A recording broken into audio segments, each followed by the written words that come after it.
Hi guys, this is Hirosaki. This story is all about what if Naruto became a legend. When the seal broke and he opened his eyes, he had hoped to see his friends standing around him, welcoming him back to life. But now he's in a different time and all of his friends have long since passed away. Now the only thing he can do is put what he has been trained to be to good use and serve the galaxy from the shadows. Before we start, kindly like and subscribe to this channel and look over the description box for the author of this amazing storyline. Welcome aboard. Chapter 12, Back So Soon. Location, the Normandy. The ship sailed through space, traveling towards the Citadel. While the ship and its crew were supposed to be on the hunt for Seren, they had to stop by the galactic capital to pick up a couple of things. The basic reason for this was they needed a new Mako. Apparently, Naruto's driving was worse than Kuinmeister's, although some would protest that it was because he was a beginner. They had found an empty planet in a nearby system from where they had rescued Liara and Maya. Once they were in orbit, Naruto and Anderson, who had drawn the short stick for that task. Everyone had agreed that Kuinmeister was not going to be participating, landed on the ground in the Mako. And thus began the driving instructions. Needless to say, it didn't end well. For some reason, instead of hitting the brake when he realized that they were about to go off a cliff, Naruto floored it and sent the Mako sailing off the edge, making both the driver and the instructor scream their heads off in the process. They managed to land safely enough, thanks to the ample use of micro-thrusters, but then Naruto had the brilliant idea to drive up the cliff. While he did somehow manage to make it up there, they had to abandon the Mako before it went over the edge again. This time, the vehicle was destroyed as it crashed at the bottom of the cliff. So now, they were off to the Citadel to get a new one. This time around, Naruto wasn't filled with a sense of urgency that had consumed as they went looking for Liara. He was able to keep it under wraps, but it was still there. He was able to relax a little bit. Currently, he was lazing about in his hammock. Mostly everyone else had gone to the mess hall to get food, leaving him with only Ashley. "You sure you don't need any food, Ash?" he asked, looking over at her from his hammock. "I'm fine, sir," she told him as she stood over the guns, checking them. She was methodical in her work, checking and rechecking each weapon before moving on to the next. Once she was done with one of the rifles, she would raise it, check the sighting, and fire once at the nearby sparring droid, which held the appearance of what Naruto could only describe as a wild woman warrior. Apparently, that particular model was based off of a character in a frontier legend and also held her name, Skathik. Once the bullet bounced off the droid's shielding, she put the rifle down and went to work on the next one. While she worked, a thought came to her. Her hands paused, hovering over the gun. As much as she would like to dismiss it, it stayed with her, bugging to be said. Finally, she put them down and looked over at the hammock. "Actually, sir, can I ask you a question?" "Sure, what is it?" he asked, raising his head. "I know things are a bit different on the Normandy, but I'm concerned about the aliens. I don't think that they should have full access to the ship," she told him. It was something that bugged her, but something she didn't want to talk about in front of other people. "I mean, we are on the most advanced ship in the Alliance Navy. Personally, I don't think we should be letting them poke around the systems that are vital to the ship. What's wrong with them? There are allies," he pointed out as he got out of the hammock. His feet barely made a sound as they touched the ground. "I'll be honest, sir. I'm not the first to call the Council race our allies. I think humanity needs to stand up for ourselves, be our own person as it were. So, you would have us deny them the chance to be allies? That's a little cold-hearted of you, Ash." She quickly threw her hands up. "I'm not saying that, I'm just saying that we shouldn't bet everything we have on them staying allies. If they have to cut us loose in order to save their own skins, they will." "And where exactly did this attitude come from?" he asked. "One doesn't get this kind of attitude just from first impressions. That was usually full-on hatred." What she had was pessimistic. She shrugged slightly. "Probably from the fact that my family has been defending this alliance since it was created. Everyone I know in my family has either served in the military or supported it. I guess you could say that we tend to think of Earth's interests as our own," she admitted, a little embarrassed by the idea. When Naruto heard that, he could only smile.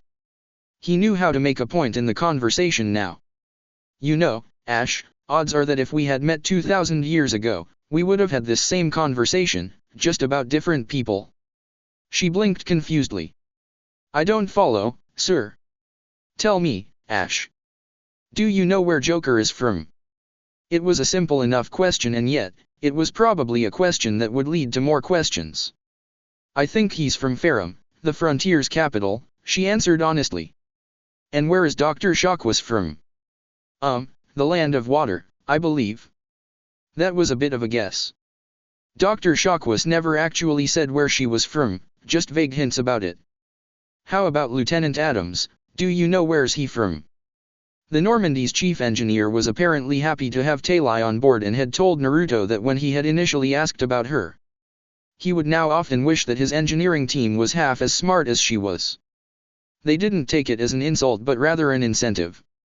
I think he's either from Midgard or the Great Jungle, I'm not sure. She didn't know where this was going, and that was not fine with her. Sir, with all due respect, where exactly is this going? Have you paid attention to anything you've just said?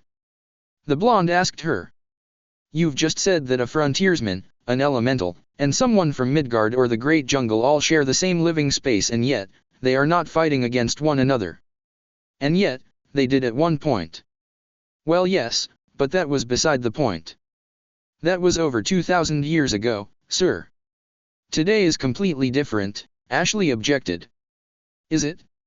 While I might have not been there for the War of Three Flags, I was there for the Fourth Shinobi World War, and that had a similar thing. How are they similar? It didn't make sense to her. The two wars had nothing to do with each other.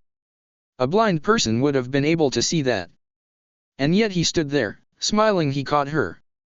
Hook, line, and sinker, Kurama declared, with the rest of the Biju agreeing. They had her now.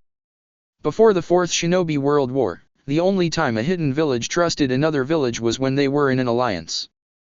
They all united together when Obito threatened them, and when the war ended, they stayed united. They didn't trust each other, and then they stood for each other. The same thing happened in the War of the Three Flags. Do you see where I am going with this, Ash? I think so, she admitted hesitantly. She hadn't thought about it like that before. You're saying that the Alliance and the Council don't believe each other can be allies is because we don't know each other that well, or because we have fought together? Bingo. He said, both simply and both triumphantly. We're the new neighbors in the neighborhood. It's only natural the others are a bit weary of us. But once we settled in, we'll be fine. That sounded good and all, but it was optimistic. She found it was better to have some pessimism. Then why do some of the other races think that we're slightly better than pond scum? He shrugged. Well, it's a guarantee that some of the neighbors are going to be assholes. I should know. I grew up in an apartment complex in a neighborhood full of them. He scowled slightly at the memories. Oh, you poor baby, Shukaku said mockingly. That earned him glares from the rest of the Biju. What? Shukaku, keep talking and I will rip out that tail, Komei threatened the Tanuki. The Kabutomushi might have been happy-go-lucky, but when it came to his Jinchuriki, he was very protective, even against other Biju. Thankfully, the current sentiment was shared by the other 7 Biju. All right. Sheesh, the guy can't take a little bit of teasing. He muttered to himself. Unfortunately, Naruto could still hear him. Shukaku, keep it up and I will force you to watch both Lee and Guy-sensei when they're in full-on youth mode. Would you like that? The Spectre asked the Ichibai. If a Tanuki could pale all over the body, Shukaku did just that. Dear Kami, no. He shouted, his voice full of panic. He was scared for a very good reason. Making someone watch both Lee and Guy in full-on youth mode was akin to cruel and unusual punishment. At one point during the war, it was briefly used as interrogation tool. Some idiot decided to try and get the two on film. While he was successful, no one was really sure what happened to him after that. Some speculated that he went blind and disappeared. It was stopped being used because it was doing more harm than good. Quite frankly, they were glad they had to stop, mostly because of the fear that one of the prisoners would be able to survive and actually become a convert. Good. He then turned his attention back to Ashley. So, do you think you can handle working with aliens now? He asked her. It won't be a problem, sir, she answered. If you want me to kiss a Turian, I'll ask which cheek. He frowned a little when he heard that. If you Anguirus want to have a thing going, that's your business, not mine, he told her with complete seriousness. A brief look of horror crossed her face. I didn't mean it like that. She protested. I know. I couldn't resist, he replied with a grin. Now, go get something to eat.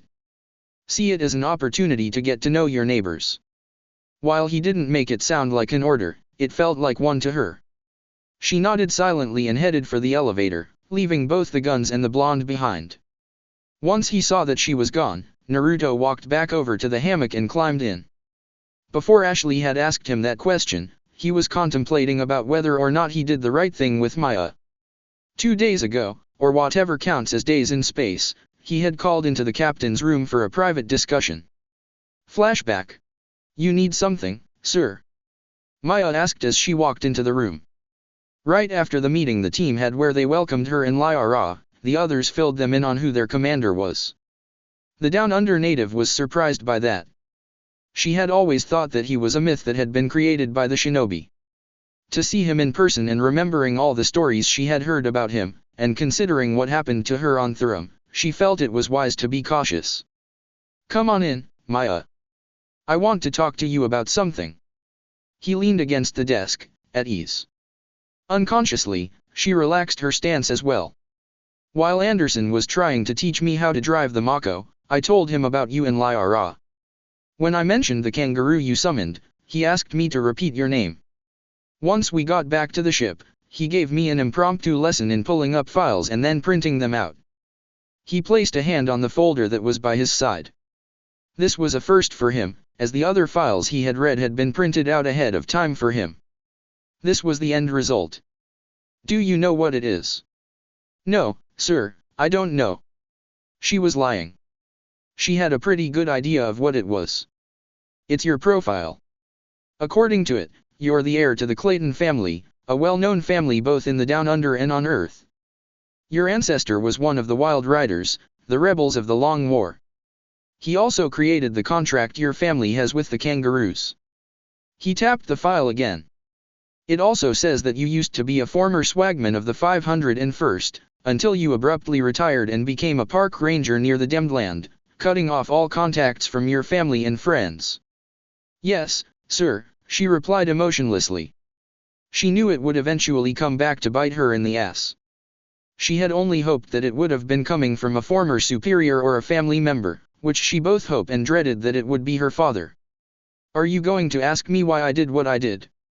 She wasn't sure if the details were in that file or not, so she decided to play it safe. He pulled his hand away from the file, folding his arms across his chest. I'm sure you have your reasons.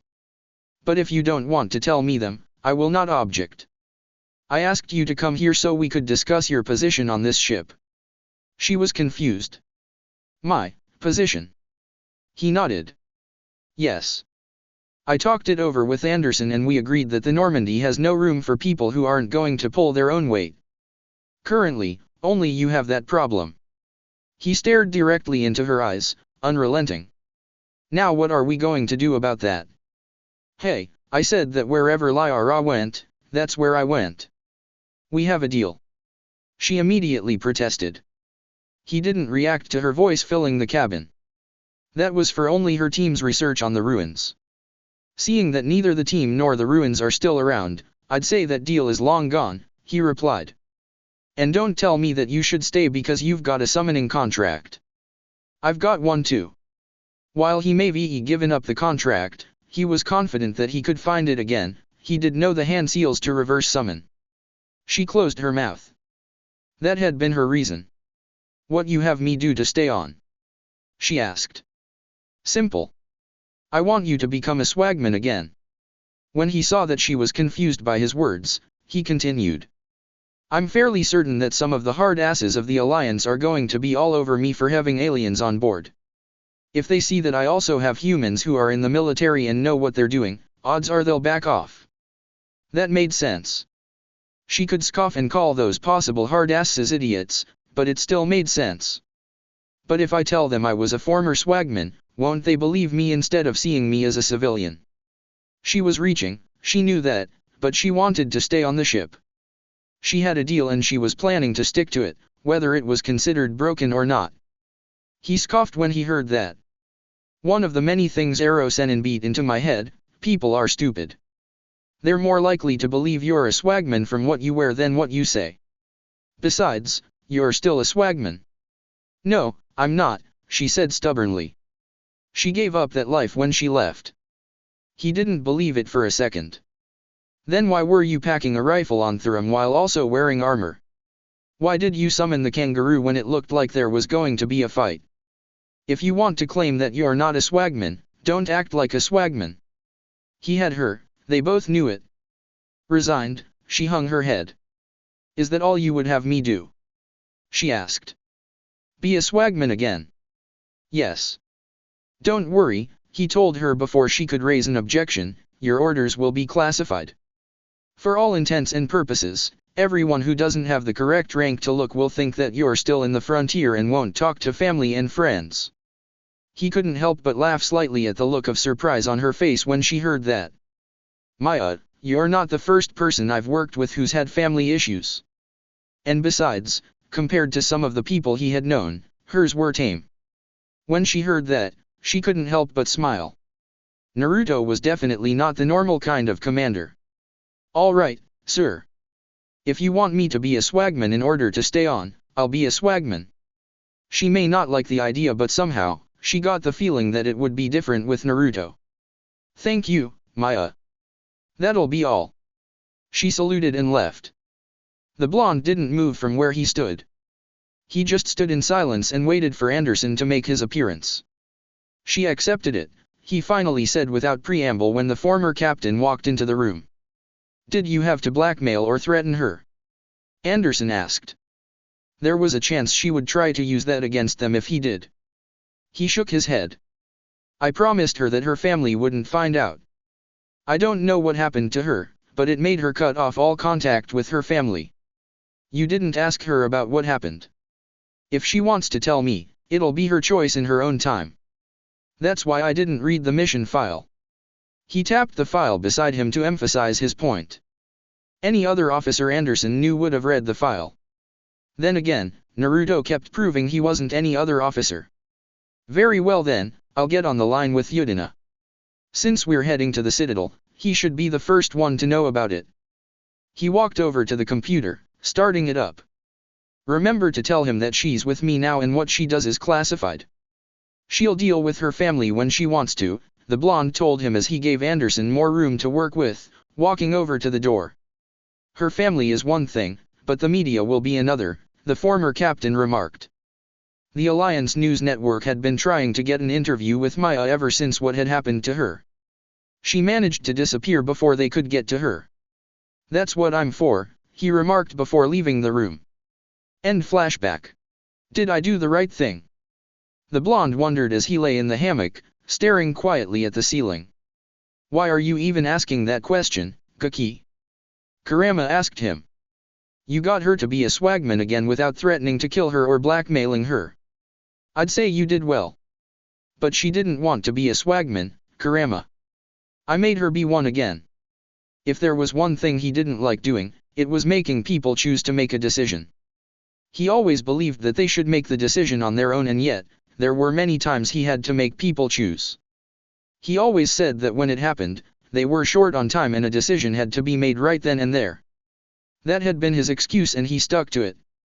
That didn't stop you during the war and we both know it, the Fox had remembered those choices as well. Besides, the choices that were made were for the best. I've never denied that, but it still feels wrong. People shouldn't be forced to make their choices. They should make them in their own time. If you think that and yet, you've forced people to make their choice, doesn't that make you a bit of hypocrite? Isabu asked his Jinchuriki. You don't think I'm not painfully aware of that, the blonde retorted a little angrily. I know I'm a kami-forsaken hypocrite. There's nothing I can do about that. Nevertheless, what's done is done. Saiken chimed in. You wanted Maya to be a swagman, she's a swagman. He couldn't find an argument for that. Slightly annoyed, the blonde got out of the hammock and went over to the guns. He looked them over. He picked up one of the pistols, quickly checking it, having been taught how to do so by Ashley and Garrus while they were on the way to Thurum, and then walked over to the Skathik. He took the stance the soldiers had shown him back on Thesha and lifted the gun. He fired the gun and watched as the bullet flew through the air, hitting the droid. He repeated the process again and again, letting the gun cool down before starting again. He continued to do so for a good amount of time, filling the area with the sounds of bullets flying and hitting the droid. But try as he might, using a gun like this didn't feel right to him. He was more used to throwing kunao and shuriken at his opponent whilst trying to get closer to them. While it was theoretically possible to do the same with the gun, he wasn't sure he would be able to pull it off. Bullets went deeper than kunao or shuriken and he didn't have any shields to protect him. As he let the gun cool down, he thought over his options when dealing with modern weaponry. I can't just stay in one spot if I'm trying to use this. I'm not the type to stay like that, he mused quietly as he held the gun in his hand. It might help if the Skathik was able to attack. Apparently, the droid heard him, because it suddenly lurched forward and tried to strike him with a blow to the stomach. Whoa! He cried in surprise, stumbling backwards to avoid it. This may be a bit of a guess, but I think it heard you, Kurama said with obvious sarcasm. The blonde would have replied with equal amount if he wasn't so busy trying to fight off the droid. It was awkward with the gun in his hand. He couldn't parry or block any of the droid's attacks whilst holding the thing. It was like he was holding half a tonfa. Wait a minute. Flipping the gun so he held it upside down, he began to fight back. But he soon learned that the gun didn't spin like a tonfa or the reach. Okay, that doesn't work. Deciding to try something else, he flipped the gun again so he held it by the barrel. That was a little better, but not much. Taking a chance, he slammed the hilt into the Skathika's stomach, making the droid bend down to protect. He reacted instantly, spinning the gun as if it was a kunao and then holding it in the proper way. He shoved the end of the barrel under the droid's chin and pulled the trigger. The bullet went up the chin and exited out of the back of the head, burying itself in the roof of the cargo bay. What the? Commander, are you shooting up my ship? Joker demanded from the intercom, having been alerted of the bullet. Not intentionally, Joker, he replied as he stared at the ruined remains of the droid, the head a complete mess. By the way, how hard is it to get a new sparring droid? It's not that hard. Why are you asking? His voice trailed off as he processed the question. Commander, did you destroy the Skathik? Not on purpose, the blonde answered sheepishly, unconsciously scratching the back of his head. Suddenly he felt like he was a fresh genin and his friends caught him doing something stupid, again. There was an audible sigh over the intercom. I'll put in the requisition order. You understand that this means we'll be stuck on the Citadel for an extra half hour. I'll let the others know that. The intercom went dead. On the other hand, I may be onto something here, he mused to himself as he looked at the pistol in his hand. Location, Citadel. Tavos waited patiently for Spiratus and Valerne to arrive. It was a private meeting between the counselors, one they tried to hold as regularly as they could, which, considering their political roles, usually meant they could go weeks without having one. As usual, she was the first to arrive. Spiratus arrived next and Valerne came soon after. They sat in their chairs. The chairs were separated by a coffee table. It was a way of preventing them from trying to attack each other. While that never happened with her meetings, she had heard stories. Valerne looked relaxed. Spiratus did not. Are you all right, Spiratus? Tavos asked him. I'm never all right, Tavos, he said. Not when we have this meeting. He had a feeling what the meeting was going to be about. Valerne shared the same feeling. He looked over at Tavos. I assume that we all have received the same report? He asked. She nodded. The operation to retrieve Maya Clayton and recruit Lyra T'Soni was a failure. That's an understatement, Tavos, Spiratus said. If it had been successful, they would have cut it very fine. If Seren hadn't sent his Geth to retrieve Dr. T'Soni, the operation would have been a success, she replied. I'm not talking about Saran. Valerne nodded. Spiritus is right, Tavos. Spectre Uzumaki appeared in the system not 2 hours after the ship did. The chances of them getting to the relay without him noticing would have been almost impossible. She did know that. But she also had to consider everything about the operation. It was luck, that's all. From what my contacts in the Alliance, one should never dismiss luck when dealing with Naruto Uzumaki. Both she and Spiritus looked at him. When it came to contacts inside the Alliance, Valerne had the most. That was because he didn't try asking about chakra with his contacts. Mostly it was technology, the non-chakra variety, and history. It was thanks to his contacts they got the books about Naruto. What are you saying? Spiritus asked him. He's very lucky. If the stories I've been told are true, he's more than lucky, he replied. Supposedly the Godame Hokage, who was a notorious gambler and infamous in her losing streak, would send him to casinos and gambling dens in order to pay back her debts. Not only would he pay back the debt with his winnings, he would come so close to breaking the house they would chase him out. Apparently, he's been banned from more than 50 casinos because of it. Those could be tall tales. Spiritus, before humanity showed itself to the galaxy, how much of what their history and what they could do would we have dismissed as tall tales? Neither he nor Tavos had an answer to that, not one they would be willing to share. Valerne was right. After the incident at Shangzi, in an effort to bring peace and welcome humanity to the galactic stage, the Council took a tour of Earth. What stood out to them all were two places, the Valley of the End and the Last Lake. According to history, both were the sites of legendary battles which had changed the surrounding land. They might have smiled polite at the first and quietly dismissed it, if they hadn't seen the before and after pictures of the Last Lake. What had been a sprawling landscape of forest was devastated, with the central piece being a crater not even a thresher maw could have created. Spiritus took the point without argument. On that point, I believe that we should talk about our newest Spectre. He looked at his fellow counselors. Can we ignore what he did at Thurum? We have to, Tavos said. They're not going to like it. They all knew that. They were given a strict rule when they were formed, she said. If there was going to be any kidnappings, it wasn't to happen where even the smallest of chances someone could find out was possible. It severely limited their chances, but it also kept them out of the limelight. That was essential. Valerne leaned back against the chair. I've had a thought, he said. What if they go after Naruto himself? Spiritus shook his head. No, they wouldn't do that. It was too insane an idea to even work. He's a Spectre, the first human Spectre. If they try to go after him, they would be discovered.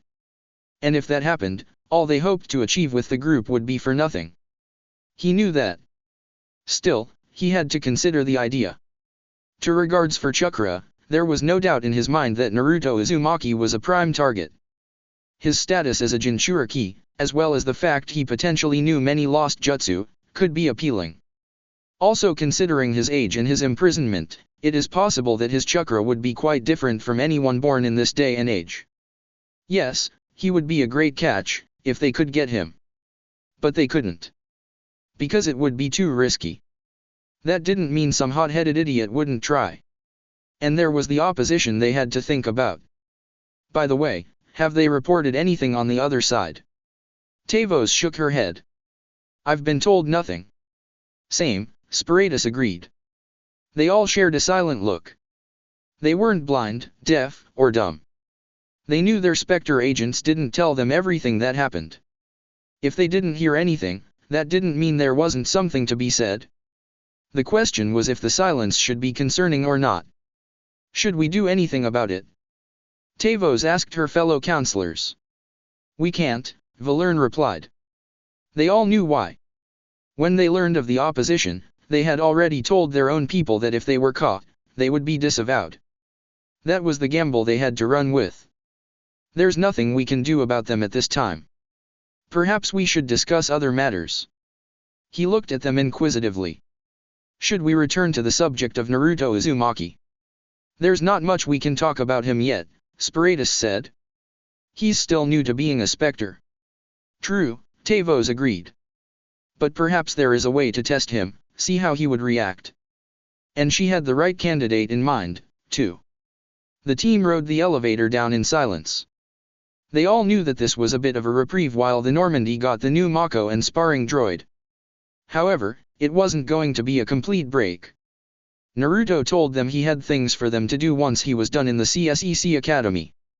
When the elevator finally stopped and the doors opened, letting them out, and away from the annoying news bits and music, he turned to face them. "Stay here," he said. "Gurus and I will be right back."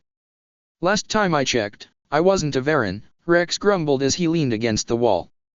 "Just hold tight, Rex. There's something I need you and Qin Meisley to do for me, and I need you both here when I tell you, okay? Besides, I'm just getting licenses." It was something the requisition officer aboard the Normandy asked him about. After getting an explanation about what they were and Gurus offering to point him toward the right person in at the academy, he agreed to look into it.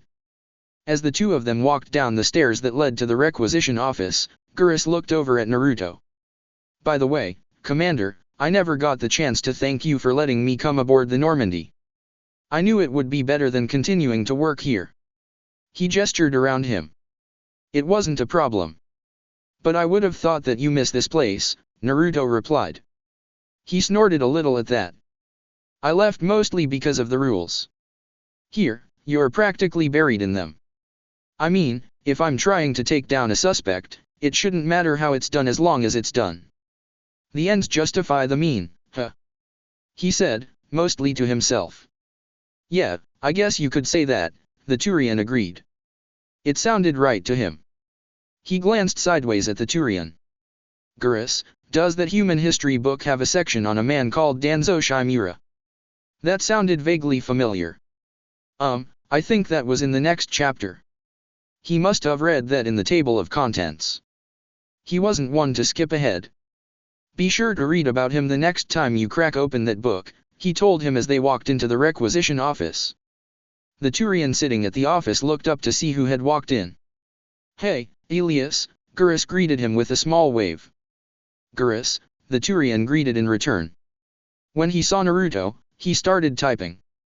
"Commander Naruto Uzumaki, Alliance Military." "That's me." He wasn't going to ask how he knew that, figuring that it had something to do with the computer. "I'm here to get by some supplies." "Sounds good." He began typing again. "Here, let me set you up, whoa." He paused, staring at his computer with some slight disbelief. "This must be a mistake." "What is it?" Gurus asked him. It was rare to see Elias surprised like that. The last time he was, the academy had to go into lockdown because someone was dumb enough to try and hack the system. "The system's telling me to offer you our select stock, Spectre?" he asked, looking at Naruto, his disbelief obvious. "That's me," the blonde replied easily. "Well, I'd heard about that, but I didn't realize it was you." "Sorry, Commander," he apologized. "It's not a problem. Just show me what you got." The Turian nodded and pressed a button on his screen. A large screen appeared in front of the two, showing what the select stock had. While Gurus looked at the weapons there, almost drooling at the selection, Naruto didn't. Raising his hand and gingerly placing his finger on the screen, he began to slowly scroll down. He ignored the weapons. Despite the idea he had, he still needed to work it all out, and looked for the licenses that he had been told about. He only found 2, but that was enough for now. He selected them and pressed the buy button. "So these licenses will be sent to the Normandy, right?" he asked Elias. "They've already been sent to your requisitions officer," the Turian answered. "So it was as simple as that. Thank you." He turned around and walked up the stairs. He stopped when he realized he was walking alone. "Gurus." The Turian turned his view away from the screen. "Yeah." The expectant look said it all. He gave one more look at the screen. He couldn't buy anything on it unless he had Naruto there. Coming. Once he caught up to the human, they continued up the stairs. "So you don't regret leaving CSEC?" Naruto asked his teammate. "I did hate leaving," he admitted. "But the procedures and protocols were starting to wear down on me. It wasn't so bad at the beginning, but as I rose in rank, more and more red tape was heaped on me. That's why I left." I wanted to see how things are done off of the Citadel and away from CSEC. Maybe I'll be able to do things my way for a change, he wondered aloud. Naruto stopped right there on the steps and looked at him. He didn't like what he just heard. Let's get one thing straight here, Gurus. There is no your way, just as there is no Rex's way, Tailai's way, Lyra's way, or even my way. We are not here to get the mission done fast, we're here to do it right. That is the only way, got it? Yes, I understand completely, he answered, quickly and honestly. If he was honest, the change in the blonde had terrified him. One moment, Naruto was a kind and easygoing man who was trying to figure out how the modern world. The next, he was a battle-hardened shinobi who could put fear into your heart just by looking at you. Gurus had no doubt that if you pissed him off while he was like that, you were a very dead person. But I didn't mean it like that. I know you didn't, but I had to make sure, the blonde replied, losing the intense stare/glare he shot Gurus. You understand, right? Yeah, I do. They got back to the main floor and were about to head over to their group when a human walked up to them and stopped. Can we help you, sir? Gurus asked him. He was staring at Naruto with shock and reverence. The combination made him realize what the human was. Oh no. So it is true, the man said to himself as he stared at Naruto. The Holy One has returned to us. That set off warning bells to everyone who had heard him. However, Naruto was a bit confused by what the man was saying. Is there something that you need? He asked the man. The Holy One asks me if I need anything, the man repeated before falling to ground and bowed his head. I'm unworthy of such a thing. He cried out, making the rest of the people there stop and look over at them. Please, Holy One, tell this unworthy man that it is time for the war to begin. The silence that engulfed everyone there was palpable. All the aliens were tense along with the majority of the humans, some of them looked expectantly. Why do I have the bad feeling that question just put me in no man's land? Naruto silently asked himself. Probably because that guy is a member of the Church of the Nine, aka the Church of Us, Jayaki remarked with disdain. Naruto had read about the church when he sent his clones into the library, thus allowing the Biju to know about them.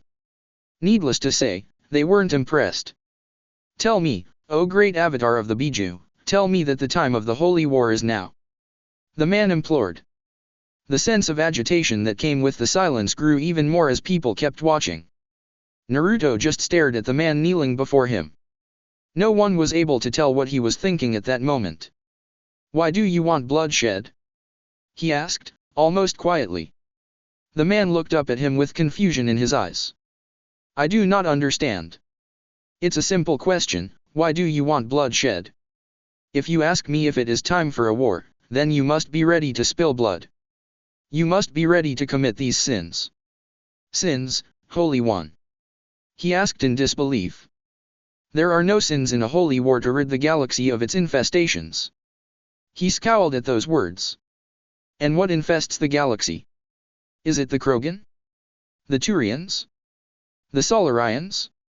The Asari? The Volus? The Drell? The Hanner? He demanded. Tell me, are they the infestations you speak of? Yes, they are.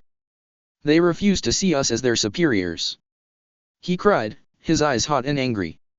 Humanity is destined to rule the galaxy and yet they refuse to acknowledge the fact. So they must be gotten rid of. His words didn't have the effect he thought it would. People were getting angry, muttering to themselves. The humans in the crowd were either looked embarrassed or nodding subtly, there was more of the former than the latter. How is it humanity's destiny to rule the galaxy? A nearby Turian shouted out loud. Your species has just barely joined the council. Compared to the rest of us, you're like a child. What was the race that discovered chakra? He shouted back. Who was it who beat back your race, who claimed to be the military arm of the council, like it was nothing? Who was it that went after the Batarians when all you did was whine and say that there was nothing you could do? It was us, the humans. What else do we need to prove? How about you need me in order to have this holy war of yours? Naruto asked, getting the man's attention.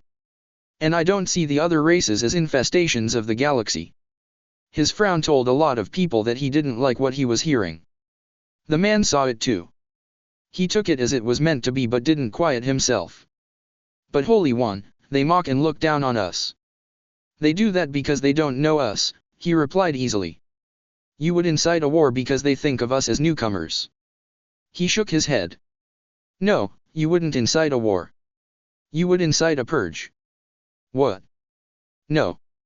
The man protested, the look of horror on his face evident for all to see. It seemed he had enough brains to know the difference between a war and a purge.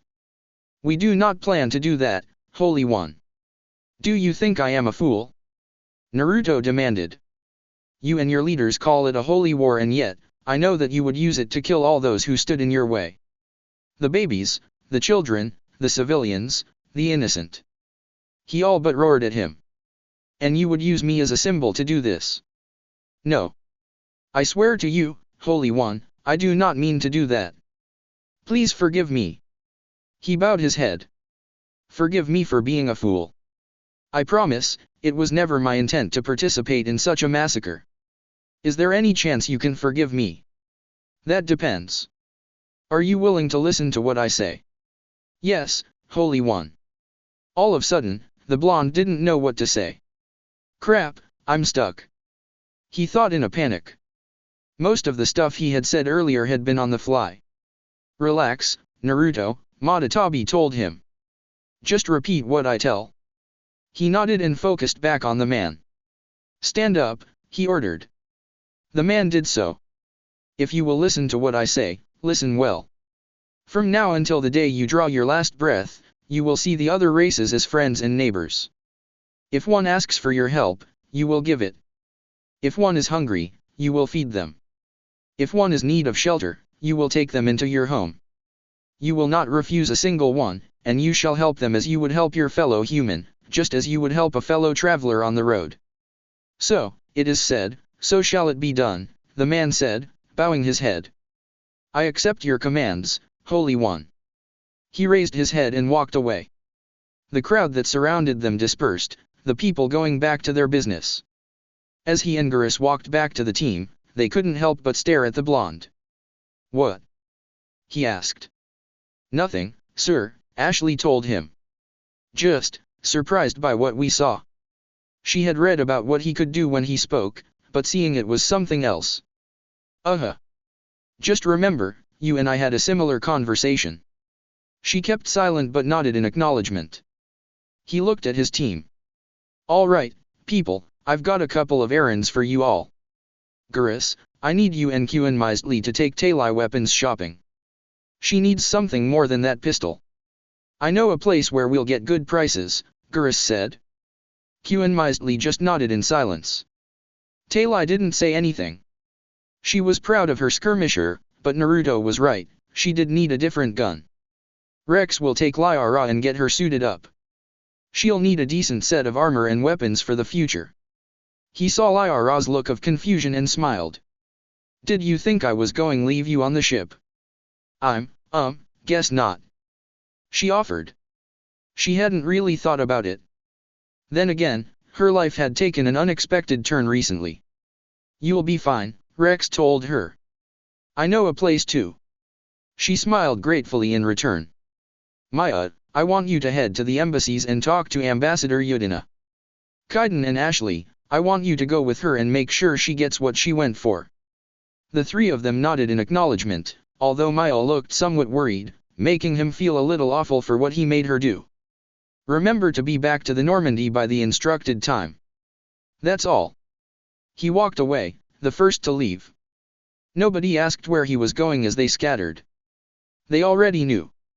He sat in the chair, staring at Nilus. He was in Werda Memorial Hospital, had been since they brought him back from Eden Prime. Staring at the comatose Turian, he looked almost defenseless to Naruto. I found Benezia's daughter and convinced her to help out my team, the blonde said. Maybe it'll give us an edge, maybe it won't. I don't know. I just hope this won't bite me in the ass. He shook his head slightly. There's a lot that could come back to bite me in the ass. A lot of it is not just from being a specter. I wonder how you cope with it. You do realize that he can't speak back, right? Shukaku asked, sarcasm clearly evident in his voice. I know, but it helps to think he can, he silently replied. That was something that helped during the war. There was always someone he could talk to about it. The only thing he kept secret was the seal. On the other hand, I'm getting more and more used to the modern world, he told Nilus. I figured out how to use the whole email thing, although that was not an entirely good thing. He sighed and rubbed his eyebrow. I had no idea that so many people were hurt when I crashed on Thesha and caused that blackout. I got so many emails asking me to go burn somewhere or that I'll pay for killing a friend or a family member. I haven't replied to any of them because I know if I start saying I'm sorry, I'll never stop. He figured that out with Niji, when they recovered his body and finally buried him in the village cemetery. That was never your fault, Kit, Kurama reminded him. He chose to do that. That didn't stop me from saying sorry, he replied. The door to the room opened and a nurse walked in. Is something wrong? He immediately asked, standing up from his chair. Are you Commander Naruto Uzumaki? The nurse asked him, holding something in her hands. Yes, that's me. This is for you. She held what was in her hands out for him to grab. It was a letter. He took the letter from her and looked it over. Who is it from? I don't know, sir. All I know is that a courier came with this and asked that it be given to you. I see. Thank you, he told the nurse.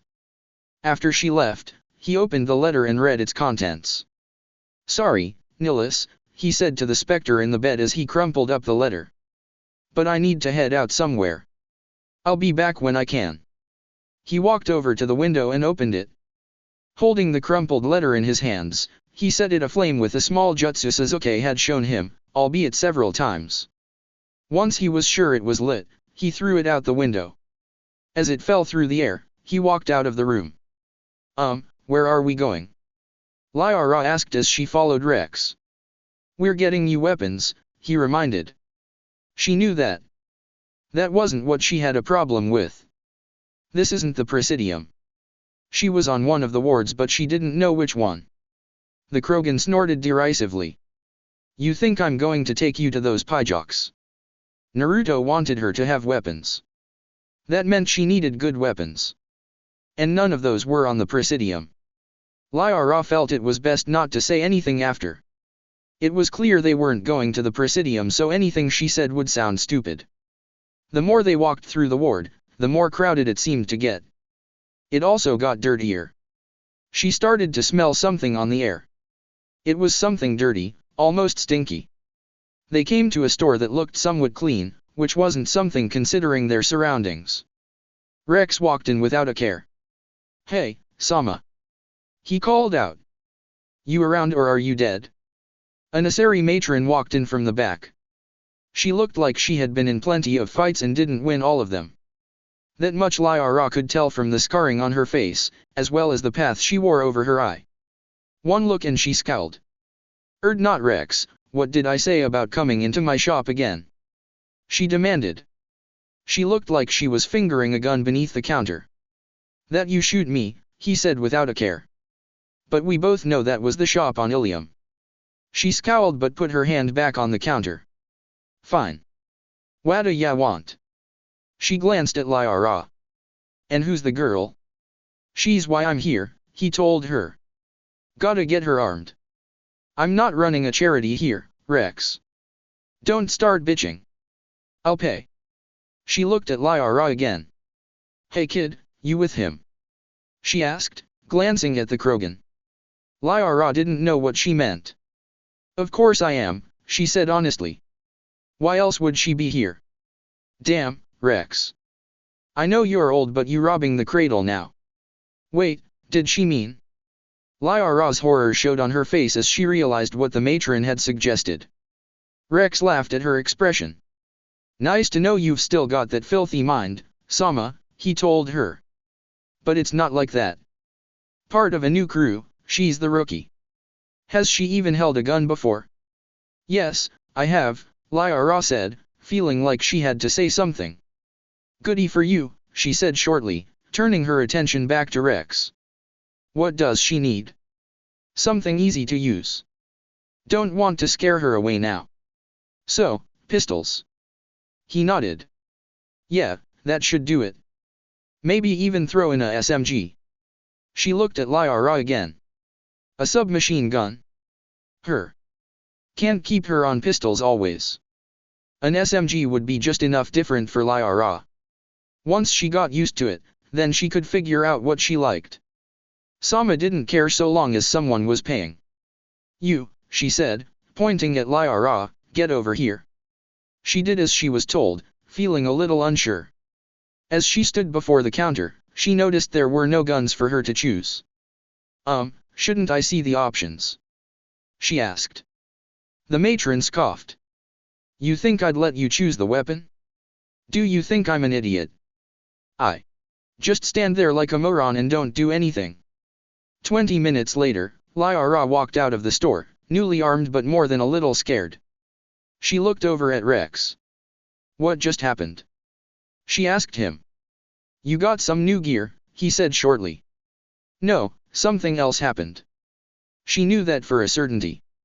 That woman chewed me out like I slept with her daughter. Rex rolled his eyes. Were you expecting her to be nice? Welcome to the real world, Lyra. Not everyone is nice and polite. She didn't like how he spoke to her. The last she had been talked to like a child was from her mother before she left. I know how the real world works, Rex, she said testily. Not if you react like that, you don't. I just didn't expect her to be so rude. Usually, people who wanted to talk down to her used a more polite, if condescending, tone. They were usually more cutting too. Rude. He repeated, very amused. That wasn't Sama being rude. If anything, that was her being nice. She looked at him like he had declared a free-for-all. You're kidding. I'm not. Get used to it. He walked through the ward. She followed him because she didn't know where she was. As Naruto walked into the cafe on the Presidium, he looked around for his contact. Commander Uzumaki, over here, a voice called out to him. He looked over and saw an Asari sitting at a nearby table. She was pretty, but all Asari were pretty, so the description didn't really help, and wore a dress of red and white that she seemed to wear comfortably. He came over to the table. I take it you're the one who sent me that letter?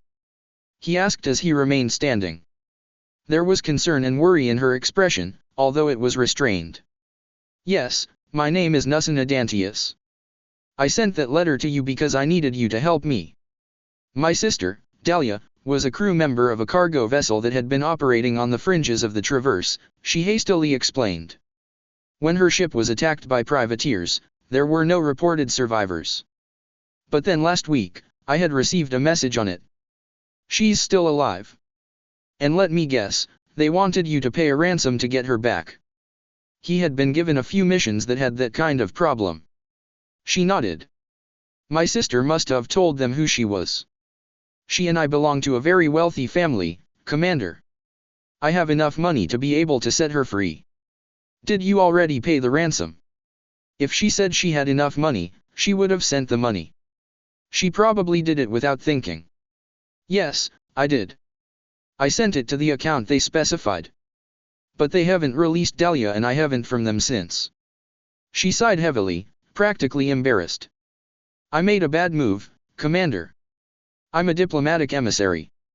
The law requires me to report any extortion attempts to CSEC immediately. You were afraid for your sister, it's only natural, he assured her. But government officials are not allowed to negotiate with terrorists. If the right people found out that I had paid the ransom, I could end up in jail and Dahlia would still be with the slavers. So you want me to go find her and bring her back to you, he summarized. She shook her head slightly. You don't have to find her. I already know where she is. I tracked the ransom payment and it eventually led to a small mercenary group that's operating on the planet Sharjilla in the Artemis Tau cluster. She held out a piece of paper. This paper has the coordinates of where the mercenaries are on Sharjilla as well as a number so you can contact me. If you bring my sister back, you will be well rewarded, she promised. He took the paper. You don't have to do that, the blonde assured her with a smile. I'll be sure to bring your sister back. He turned around and walked out of the cafe. Maya looked out at the lake from the rail. She wasn't frowning, even though it was really tempting. She had just come from Mutina's office, declaring that she was joining Naruto's team and officially becoming a swagman again. The ambassador accepted it and told her he would inform Alliance Command, as well as her family. He had offered to let her call her father from his office, but she refused and left. The lake seemed tranquil, practically peaceful. It reminded her of a spot back at the park, a pond surrounded by trees. Someone could rest against a tree, watch the pond, and forget the galaxy existed. Saints know she had done that plenty of times. Wonder if there's any fish down there, she thought. Probably not. There's some law about it. The council didn't want someone mucking up the Presidium by publicly fishing. Her eyes looked up at the sky, or what passed for a sky on the Presidium. After spending years on planets, that bright screen didn't really work for her. If she looked closer, she could see the screen itself. As she looked up, she noticed something odd up there. It was like a shadow was moving. That was how Kaiden and Ashley found her. Something up, Maya? Kaiden asked, stepping up beside her. There's something up there, she said, keeping her eyes on the electronic sky. He looked up too. All he saw was the screen. What? I don't know. Ashley glanced up. She didn't see anything. You sure you're not paranoid? She asked Maya. You ever heard what the final test of a swagman is? No. She pushed back from the rail. We're kidnapped and left stranded in the wilds. We're supposed to find our way back to civilization by our own means in 2 weeks. That sounded harsh. What happens if you don't make it in 2 weeks? The general assumption is that you're dead. Those who graduated were usually 7/10 THS of those who made it to the final exam. The wilderness does its best to try kill you. Being paranoid is a part of survival. And survival was the key essential to being a swagman. Besides, she had survived worse than the rough lands. Neither Ashley nor Kaiden could say anything to that. They were vaguely that swagman training could be brutal, but only like any other specialty training could be brutal. They never had of the details. So, they couldn't say anything about it. So, what's up there? Ashley asked here, looking up back at the sky. Maya looked up again. Dunno. Whatever it was, it's gone. She looked back at them. Let's head back to the ship. There was nothing else they had to do on the Citadel. The unit watched its charge's teammates as they left. The one designated Maya Swagman had been looking its direction, even though it had been hidden well. That was to be expected. Swagmen were known for their observation skills. It was a risk following Maya Swagman because of her skill set. But the unit had to. Termination units had been sent after her. The unit went after them, eliminating them before they were able to take their shots. This was to be expected. Damage aimed at its charge could also be aimed at his teammates. The unit did not question why this was so. All it knew was that protection of the charge was priority 1. That included the teammates and the ship's crew. As it watched the three leave, it scanned the Citadel for additional dangers. Termination units were found heading towards Garisturian's group. It changed course and headed for their location. As Naruto walked out of the elevator and towards the Normandy, he noticed that Anderson was standing by the hatch. Anderson, is everyone on board? He asked his technical advisor and teacher. Mostly everyone, he answered. When everyone does get back, we're heading to the Artemis Tau cluster.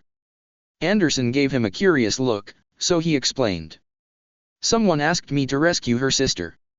According to her, the people who have her are hiding on the planet Sharjila.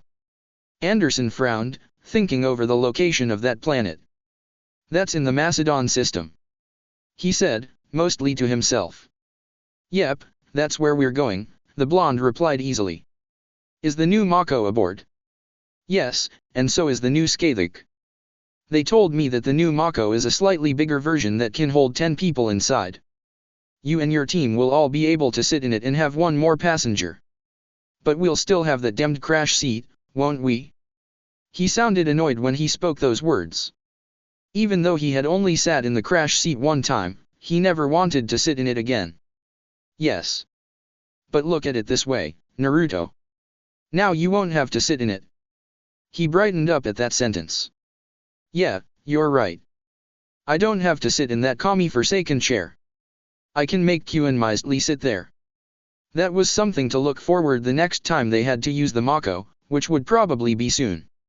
Once everyone back on the ship and they had left the citadel, Naruto called an impromptu meeting at the mess table. He preferred it there instead of the comm room. It was less formal. So why are we heading to the Macedon system? Lyra asked from her chair. He nodded. We're heading to Sharjila for a rescue mission. A lady named Nusina Dantius said that her sister, Dahlia, was captured. Nusina was later contacted for a ransom. She paid it, but they hadn't released Dahlia or contacted her again. And since she wasn't supposed to pay that ransom, she'll be in trouble if it's found out. So she contacted you and asked for your help. Ashley finished for him. Yep, that's about it. Why exactly are we doing someone else's dirty work? Rex rumbled. He had come onto this ship to go after Saran, not go after damsels in distress, as the Earth phrase went. She asked me to help and I plan to do that, the blonde told the Krogan, a note of finality in his voice. Rex just rolled his eyes at that. Naruto, are you sure that's all she wanted from you? Gurus asked him. For some reason, the name Dantius rang a faint bell in the back of his head. There was more to this mission, but he didn't know what it was. Of course I'm sure. He had been watching Nusina carefully during their brief conversation. As far as he could tell, she was completely honest about what she wanted. She wanted her sister to be freed of her captors and to come back to her. Gaki, be careful, Kurama cautioned him. Remember what Kakashi taught you, always look underneath the underneath. I did, he replied. He was absolutely sure that Nusina wanted her sister to be brought alive and safe. All right, he told the team. Once we get to the planet, I'll have Joker announce it so you'll have time to armor up. Until then, you can do as you please. Dismissed. They all started to raise at that last word, all going about their own business. Just another day on the Normandy. Chapter 13, Not Close Enough to Home. Naruto stood in the comm room alone. He had been standing there in silence for at least a good 10 minutes. And the reason for that was because he had been tricked. Tricked by Nusina Dantius.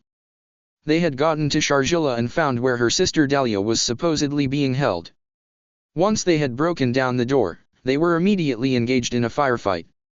While the mercenaries tried to fight back, they weren't prepared for Naruto's kunai and shuriken, or his close combat skills. By the time they were done, the truth had been discovered. So once they left the planet behind, Naruto immediately went to the comm room. He stood there silently so he could focus his anger and not let it loose once he started talking. Joker, patch me through to that number I gave you, he said aloud. Right away, Commander, Joker's voice replied through the intercom. After a moment of silence, a hologram of Nusina appeared before him. Commander Uzumaki, is my sister safe? She immediately asked, for all intents and purposes looking as well as sounding like the concerned sister he had met in the cafe. Only now he didn't buy it. Cut the act. He said shortly. He couldn't believe that he was fooled by it. I already know that it was your sister who was running the mercenaries, not being captured by them. There was a subtle change on her face, one that could have been easily missed by a less experienced person. The anxiety and concern she had been restraining vanished. The change made her expression colder. I see, she said, her tone of voice also grew colder. I take it that you're displeased by the fact I had played you. That would be putting it mildly, he almost growled out, glaring at her. Look at it from my perspective, Commander. If it was discovered that my sister was a criminal and was blackmailing me, they would name me a security risk. That would either make me lose my clearance or be put on administrative leave until she was caught, which wouldn't have been likely, she explained casually, like she was discussing the weather. Of course, that would have been a disaster for the entire galaxy, the Spectre said with very heavy sarcasm. So you decided to send me there, knowing full well I would likely kill her in the assault, therefore making sure your reputation would be fine. And for getting rid of a potential embarrassment, I thank you. As a token of my appreciation, a hefty sum of money is currently being transferred into your personal account. Keep your damn money, he spat. I don't want to be paid for murder, nor am I a murderer. She looked at him like he was a simpleton and deserved her pity. But that's what shinobi are, murderers and mercenaries.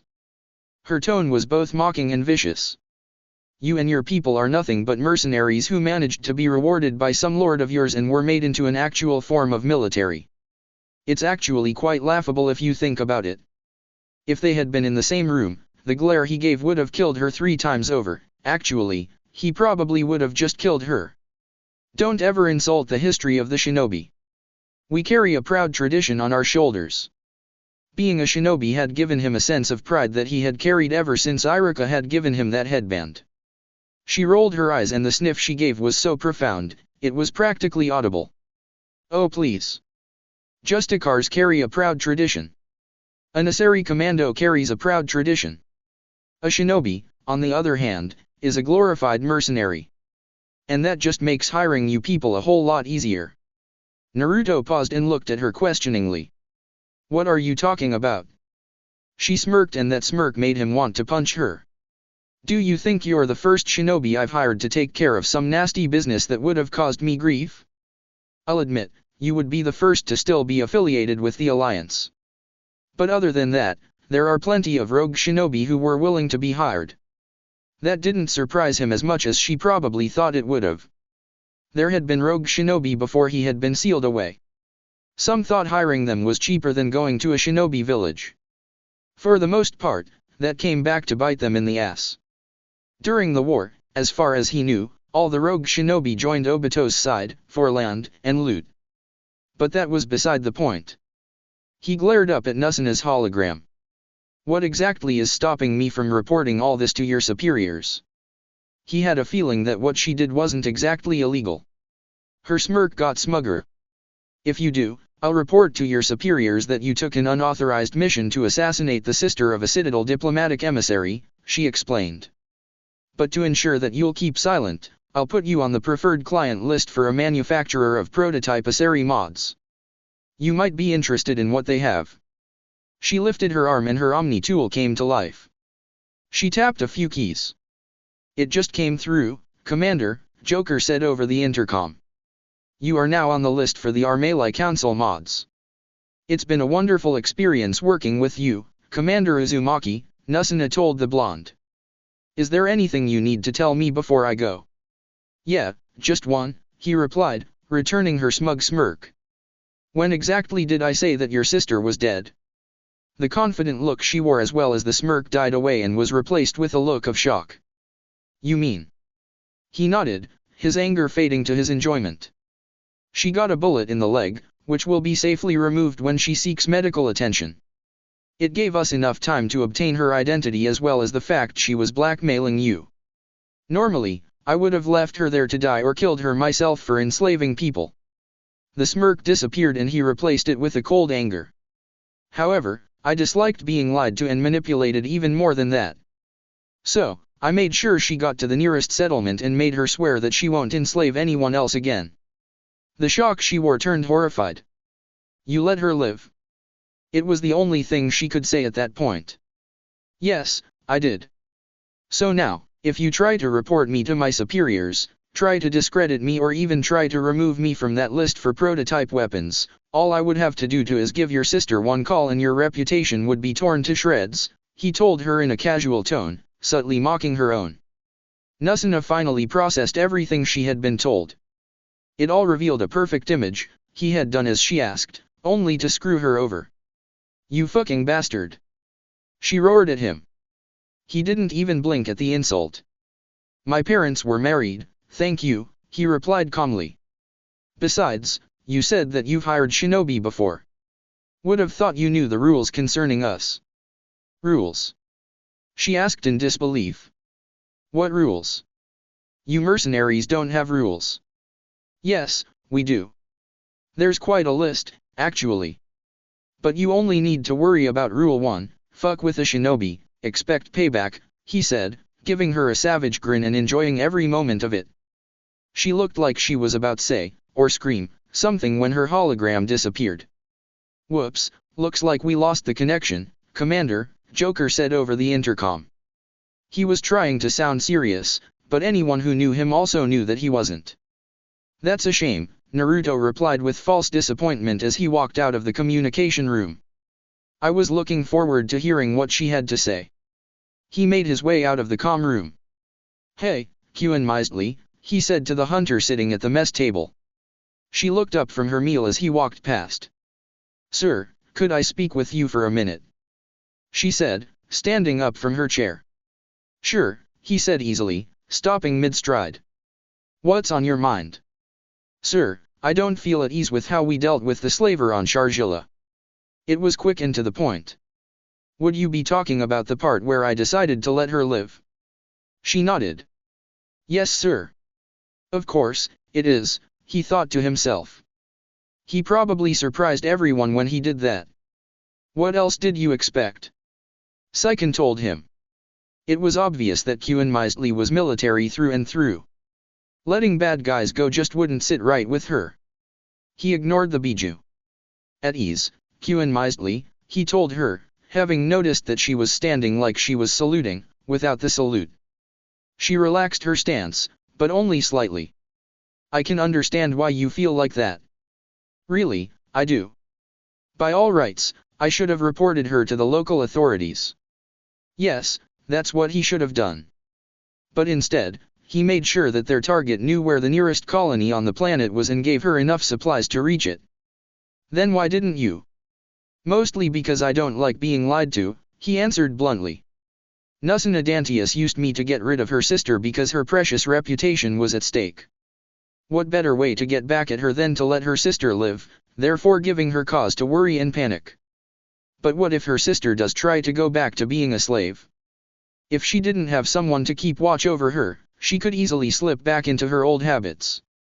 If she does, I'll be sure to know. I asked Anderson to send a warning to the region she operates to be on the lookout for any slavers matching her description. If she does start acting up again, I'll be informed. And what will that do? If she decides to be a slaver again, I'll report her to the authorities.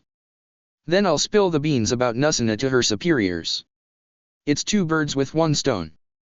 What Qin Mizely, or anyone else on the team, knew was that when he took Dahlia outside, he slammed her into the wall, held her by the throat, squeezed her wounded leg, and warned her to not even think about trying to be a slaver again, leaking killing intent with each word he spoke. She had been too locked up in pain and fear to reply. The look in her eyes had been answer enough. Once he let her go, she hobbled away as fast as she could. I see. It kinda made sense to her. If either one of the Asari sisters tried to turn on him, he could easily sink them in return.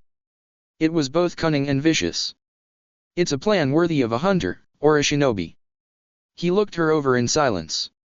Why did you ask me about that, Qin Mizely? He asked. Are you not used to dealing with enemies like this? No, sir, I'm not, she answered honestly. She was more used to hunting down her targets and either eliminating them or interrogating them for information about other targets. It was an easier method than tricking and manipulating them into possibly eliminating themselves. I prefer simpler methods. I've never done interrogations, so I can't call you out on that. And poisons were something I was always told to stay away from. Accidentally give someone a queasy stomach and they never let him hear the end of it, at least, when they were there to make me hear it, he silently conceded after a moment. By the way, Qin Mizely, I have a question for you. What is it, sir? Why did you join the Normandy? It must have been your choice to come on. I just want to know why. She was silent for a couple of seconds. Her face showed how uncertain she felt about answering. Did you try to read my file, sir? She finally asked. I did. Or at least he tried to.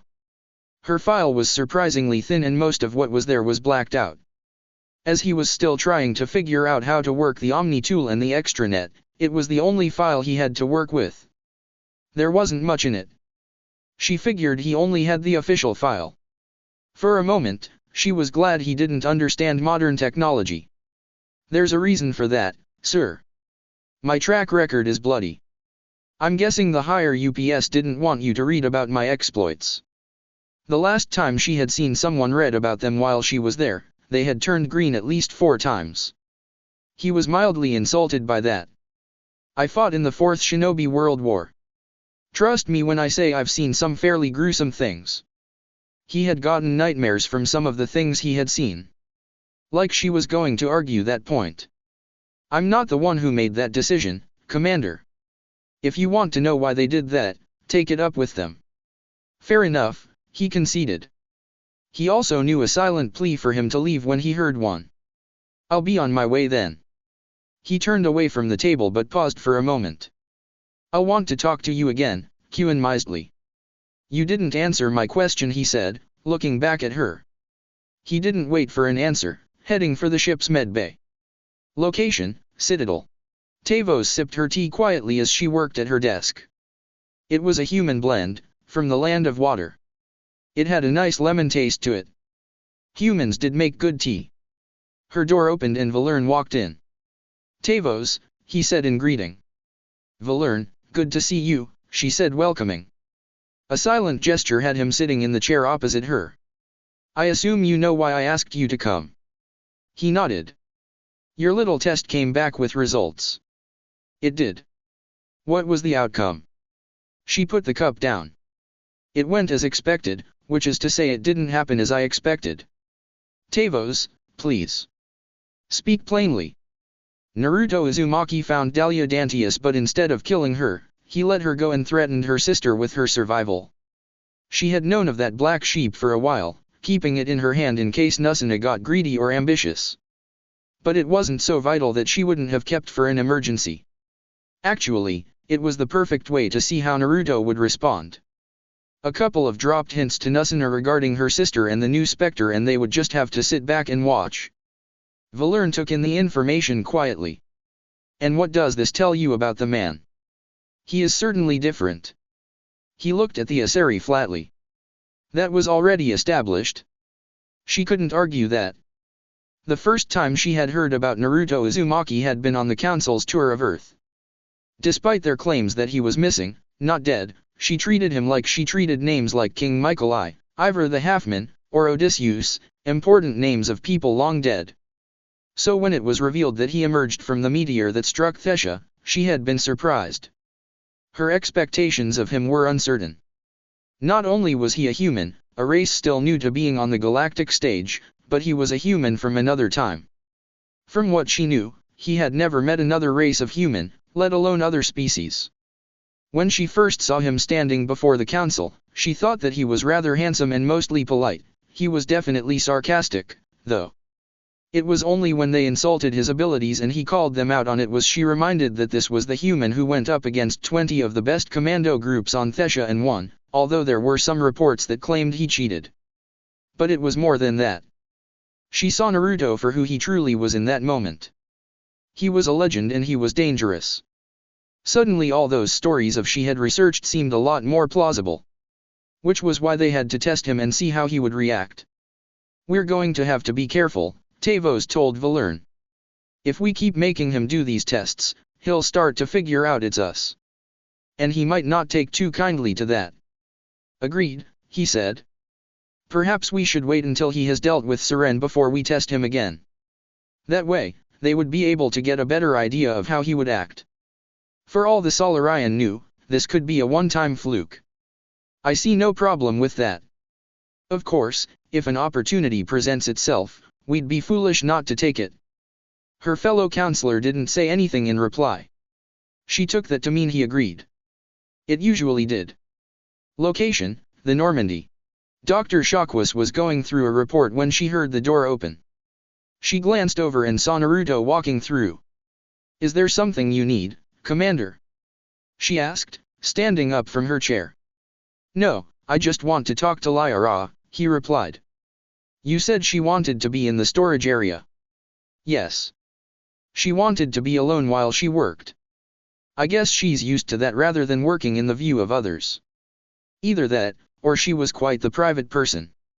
I see. Thank you, document. He went past her and walked into the storage room. When he saw Lyra sitting at the computer screen, he didn't say anything. She was busy, but she would have noticed the door had opened. He waited for about a minute, but she kept staring at the screen. He quietly coughed and she turned her head. The second she saw him, her eyes went wide in realization. "Oh, Commander Uzumaki, I'm sorry." She apologized as she stood up from her chair. "I didn't hear you come in." "It's all right," he replied with a small grin. "I'm sorry I didn't check in on you earlier, Liara. I didn't think about it." A couple of things had occupied his mind since they left Thurum, and he felt like an idiot when he realized that he had checked on Maya, so to speak, but not Liara. "I don't blame you, Commander. You're a busy man," she replied easily. "But I must ask, why are you here?" "You're interested in the Protheans, and I have information from one of their beacons bouncing around in my head." "You do the math," he told her a bit drily. It should have been obvious, but that was probably only to him. She faintly blushed when he said that. It made sense. If she joined her consciousness with his, she might learn what he discovered. But that wasn't what she was blushing about. "Oh, I see. So you already know about the melding of the Asari?" she asked. "Read it in a book," he replied. "But be warned, whatever you expect to see in my head, lose it." It was safe to say that was in his head was one of a kind. I've never done with a human," the Asari admitted, a little embarrassed by the fact. The only actual time she had done any melding was with her mother, back in her childhood. "Don't worry. I have no experience whatsoever with it," the specter said with an easy grin that was infectious, making her smile too. "So you take the lead and I'll help in any way I can, okay?" She nodded and walked closer to him, her gait becoming oddly sensual. The reason it was odd was because Liara was anything but sensual. "Take a deep breath, Commander," she told him, closing her eyes. As he did as he was told, her eyes opened, this time they were pitch black. "Embrace eternity." As the visions whirled all around her, she watched in fascination. They were brief and incoherent, disappearing as soon as they showed themselves. All she could make out was people dying, screaming out for help that would never come, pieces of a machine whirling and spinning around as they did what they were programmed to do. And all the while, she heard a screeching sound in the background, like a monster wailing in either pain or delight. It was like something that belonged in a horrible nightmare, one that wouldn't let go of her. When the visions finally stopped, she fell to her knees, trying hard not to throw up over the floor. She was pretty sure that was bad manners, especially in front of the commander. That certainly was intense, she thought to herself. But the commander was right, I wasn't expecting that. "Hey, look here guys," a voice said from above her, echoing all around her. "It's the blue chick." "I'm pretty sure that's a racist remark, you stupid tanuki," another voice commented, again echoing all around her, and yet, it sounded like it came from a direction. "It's also the truth, asshole." The first voice snapped back at him, sounding very annoyed. "Who are these voices surrounding me?" Liara silently asked herself. "No one on the Normandy sounds like them. If the two of you are going to keep this up, you will be sat on," a third voice, which sounded faintly feminine, warned the other two voices. "She's still blue," the first voice said, sounding a little sulky. "Besides, how long is she just going to stay like that with her eyes closed?" "Wait, my eyes are closed." She thought it was just dark. Then she also realized that her hands and knees were wet. The Normandy didn't have any puddle. The only ships that had those were the ships of the Hanner, and that only happened when they were leaking. Opening her eyes, she saw her reflection staring back at her. "Look up, lady," the second voice told her with a little sarcasm. She did as she was told and saw a large head of an orange-furred creature with red eyes staring right back at her. When it gave her a toothy grin, the urge to run started screaming inside her. It must have shown on her face because the grin somehow got wider. "I love it when they're trying to decide whether they should scream or run." "Always knew you had a sadistic mind, Karama," the commander's voice said from beside her. When she turned her head to look up at where the voice was coming from, she saw him standing there. "Yo, Liara. You want to stand up now?" he asked her. Remembering that she was still on her knees and hands, she quickly stood up. "Commander, where exactly are we?" she demanded, sounding very nervous. "We're in my mind. Can't you tell?" he asked with a smirk. "These are my tenants, a bunch of lazy bums who won't pay their rent." He gestured widely, turning around while also staying in his spot. She turned around with him and saw 9 gigantic creatures looming over them. Not one of them was the same species, and she was fairly certain that only of them had the correct amount of tails on them. While most of the creatures looked a little offended by what he said, the orange-furred one only smiled. "The last time you used that word, you were falling to your death after being pushed off a side of a gorge by that perverted sensei of yours," it remarked. "And you gave it to me," he immediately fired back. "True," the creature conceded. Commander, are these?" Lyra began to ask, only to trail off into silence. If she was being honest, she didn't really know the answer, but at the same time, she did. "Of course they are, Lyra," he replied. "Why would you ask that? I'm sure you've read the history book." When she stared in silence at the bijou surrounding her, he sighed slightly and looked up at them. "Guys, introduce yourselves to our guest," starting from Shukaku and going by tail, he told them. "Hey Blue Lady. I'm Shukaku, the Ichibai." The owner of the first voice belonged to the large sandy brown creature with golden eyes and markings all over its body, who she would later learn was called a tanuki. "Greetings, Lyra. I am Madatabi, the Nibi." The slightly feminine voice that had spoken third came from a blue-furred cat, which suspiciously looked like fire to her, who had 2 different eye colors, one green and one yellow. "Hello, I'm Isabu, the Sanbai," the next one, who she later learned was a turtle, spoke. It sounded rather shy, but she couldn't understand why. All she could say was that she felt slightly unnerved by its missing right eye, then again, she felt slightly unnerved by all of this. When the next bijou, a red-furred and green-skinned creature called a monkey, was about to speak, Naruto cut in. "Don't go overboard. Keep it short," he told the creature, somehow making it sound like a command. The bijou looked annoyed when it heard that, although she wasn't sure how. "Fine," it growled before looking at her. "My name is Son Goku, the Yanbai." The other bijou quietly snickered, but she didn't know why. "It is nice to meet you, Lyra Sony. I am Kokuo, the Gobe, the white creature, who she was fairly certain that it had the wrong kind of head for the rest of its body, that stood next to the aforementioned sun introduced itself. "I'm Seiken, the Rokubai, the white slug," even she knew what that kind of earth creature was, said to her, waving a small stubby arm at while the slime coating it glistened. "Yo, I'm Kome, the Nanabi, the blue bug-like creature," at least she thought it was a bug, with 6 wings greeted her with a cheerful voice. Jayaki, the Haxabi, the brown creature, which looked like 2 different kinds of creatures fused together. When she later asked what it was supposed, Naruto answered with, "Anushio and I," said. "And this is Kurama, the Kyubi." Naruto introduced the last bijou, the orange-furred one who smiled at her and who she later learned was known as a fox. The creature in question looked faintly annoyed at the blonde human standing beside her. "What? You let the others introduce themselves, but you won't let me say hi?" "I'm hurt," it told him. "Your idea of hi is to freak out and unnerve the person with a single sentence as well as a grin," Naruto replied in a deadpan tone. He had certainly done that to him back when they weren't on good terms. "And you already did the grin," Jayaki commented, making the Kyubi turn his glare onto him. "More importantly, what exactly is she doing here?" the blonde asked, pointing his thumb at Lyra. She guessed that he wasn't expecting her to be here either. "Hey, we felt an unknown presence in your mind that was trying to look through the stuff the beacon put in your head. Were we just supposed to watch silently?" Shukaku asked, mildly insulting. "He's got you there, Gaki," Kurama agreed. "And considering that came from the tanuki, you might want to listen." The aforementioned tanuki snarled at him, making him growl in return.